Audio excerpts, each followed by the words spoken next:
അണ്ണാ മിസ്സാക്കല്ലേ. Product photography is very expensive.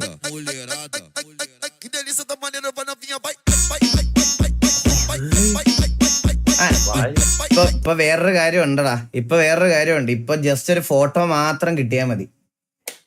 Gemini വന്നതിന് ശേഷം ഇപ്പം ജെമിനി മറ്റേ ബാക്കിയുള്ള എല്ലാം വന്നതിന് ശേഷം ഒരു ഫോട്ടോ മാത്രം മതി. ഒരു ഫോട്ടോ ഉണ്ടെങ്കിൽ ഇപ്പൊ എന്ത് ചെയ്യാം. ഇങ്ങനത്തെ സാധനങ്ങൾ സ്റ്റിൽ മനുഷ്യന്മാരുടെ കഴിവ് വേറെയാണ്. പക്ഷെ ഒരുപാട് ചെറിയ ചെറിയ കമ്പനികൾക്കും സ്റ്റാർട്ടപ്പുകൾക്കും ജെമിനിയും ChatGPT ഒക്കെ വന്നപ്പോഴത്തേക്കിനും അവരുടെ സ്വന്തം പ്രോഡക്റ്റ് ഈ പറയണത് പോലത്തെ ലെവലിലുള്ള പോസ്റ്റേഴ്സിലോട്ട് മാർക്കറ്റ് ചെയ്യാൻ ഇപ്പൊ ഭയങ്കര ഈസിയായി.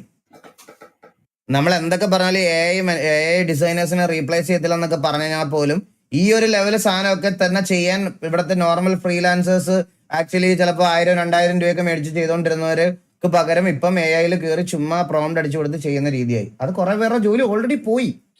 അത് മനസ്സിലാക്കേണ്ട സത്യമുണ്ട്.